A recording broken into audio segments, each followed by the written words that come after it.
देखिए, जो प्राइवेट कंपनियां बनती हैं इनका मेन रेगुलेटरी कंपनीज एक्ट के थ्रू चलता है। कंपनीज एक्ट ही गवर्न करती है कि कौन सी प्राइवेट कंपनी, पब्लिक कंपनी या पब्लिक लिमिटेड कंपनी या गवर्नमेंट कंपनी, सबका प्रोविजन उस एक्ट के थ्रू गवर्न होता है। जैसे हम लोग अडानी जी की बात कर रहे थे, इनकी जो कंपनी है, ग्रुप ऑफ कंपनीज है, उसमें कैसे क्या करना चाहिए। चूंकि ये स्टॉक एक्सचेंज में रजिस्टर्ड कंपनी है, यूएस में भी रजिस्टर्ड है, दुनिया के सभी बड़े बड़े स्टॉक एक्सचेंजों में इनकी रजिस्ट्रेशन हुई है। तो जैसे हिंडनबर्ग की रिपोर्ट आई, उसके बाद यूएस का जो स्टॉक एक्सचेंज है उसने इनको ट्रेडिंग के एरिया से बाहर कर दिया कि मतलब वो वहां पे ट्रेडिंग कर सकते। स्विस बैंक ने इनको बाहर कर दिया कि अब इन पे सारी मतलब इनका एक्टिविटी था उसको रिस्टोर कर लिया और बोला कि आपके साथ अभी डिपार्ट कर रहे हैं और अभी कन्वर्सेशन बाद में करेंगे या कम्युनिकेशन जो बाद में करेंगे। तो अपने यहाँ इंडिया में जो रजिस्टर्ड लिस्टेड कंपनियां होती हैं उनका गाइडलाइन सेबी के थ्रू होता है। सेबी उनकी मेन रेगुलेटरी अथॉरिटी है और वो डिसाइड करती है कि किस पे कौन सी जांच कब करनी है। तो जिसे इतना बड़ा ये स्कैम हुआ, हिंडनबर्ग ने रिपोर्ट दी, पूरे दुनिया में हाहाकार मच गया। पूरे दुनिया से जो बड़े बड़े पत्रकार हैं सभी ने क्वेश्चन किए। तो क्या यहां सेबी को करेक्टिव एक्शन नहीं लेना चाहिए? सेबी बाद में जब पूरा विपक्ष चिल्लाने लगा, देश से आवाज आने लगी, तो उसने बोली कि हाँ जांच कर रहे हैं। जांच किसकी कर रहे हैं? हिंडनबर्ग की जांच कर रहे हैं। ये अभी भी ग्रुप ऑफ अडानी की कंपनियां जो हैं उनकी जांचें नहीं कर रहे हैं। जो मॉरिशस में सेल कंपनियां बनी हुई है उसकी जांच ये नहीं कर रहे हैं। ये जांच किस चीज की कर रहे हैं? हिंडनबर्ग की रिपोर्ट की कर रहे हैं। जांच किसकी करनी चाहिए? जिन सेल कंपनियों के थ्रू इन्वेस्टमेंट इंडिया में हुआ, जो इनसाइडर ट्रेडिंग के थ्रू इन्होंने अपना शेयर का वैल्यू बढ़ा दिया, जांच उसकी होनी चाहिए।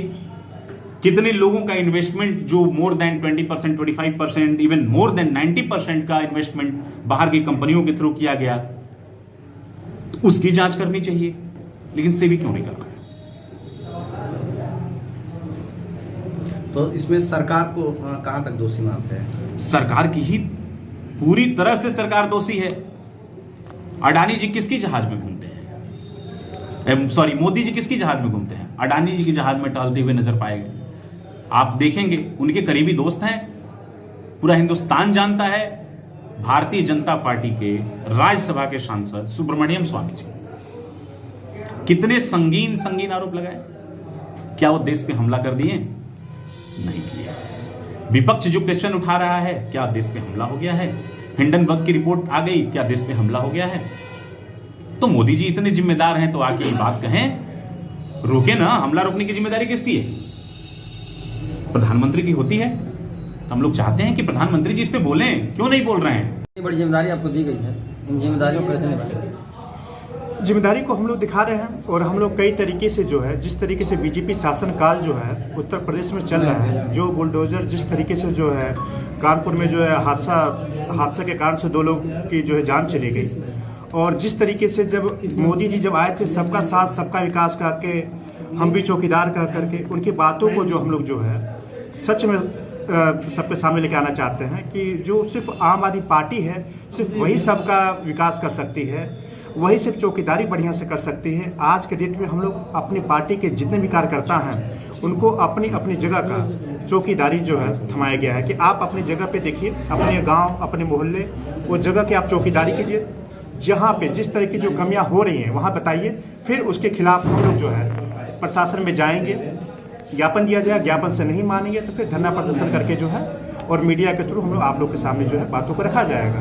कितनी तैयारियां हैं यार चुनाव, नगर निकाय चुनाव को लेकर के तैयार कर? नगर निकाय चुनाव के लिए बहुत बढ़िया हम लोग का जो है। लेकिन सबसे पहले ये चीज़ है कि हम लोग खोज रहे हैं अच्छे प्रत्याशी को, क्योंकि जब तक अच्छा प्रत्याशी नहीं मिलेगा तब तक हम लोग चुनाव नहीं लड़ेंगे। चुनाव किसी भी व्यक्ति के ऊपर निर्भर होता है कि उसका जो आम आदमी पार्टी में जो है जो जातिवादी न करता हो, जिसके ऊपर कोई तरह का आरोप ना हो, प्रत्यारोप ना लगे, उस तरह के जो प्रत्याशी हम लोग खोज रहे हैं। विपक्ष एक तरह से सरकार के खिलाफ खड़ा है। वही नेहा सिंह राठौर के जो सीजन 2 गाना लाया था कानपुर घटना को लेकर, यूपी सरकार ने उनको नोटिस दे दिया है, इस पर क्या कहेंगे? हम ये बताना चाहते हैं आप लोगों को कि बीजेपी सरकार सरासर गलत करते जा रही है। अगर कोई भी कहीं आवाज उठा रहा है, नेहा सिंह राठौर जनता की आवाज है, वो किसी पार्टी या दल से नहीं है।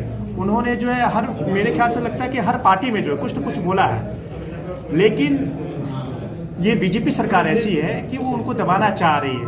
वो जनता, वो हमेशा कहते हैं कि हम किसी जो सरकार के नहीं हैं, हम जनता की आवाज़ है, उनकी बातों को बताते हैं।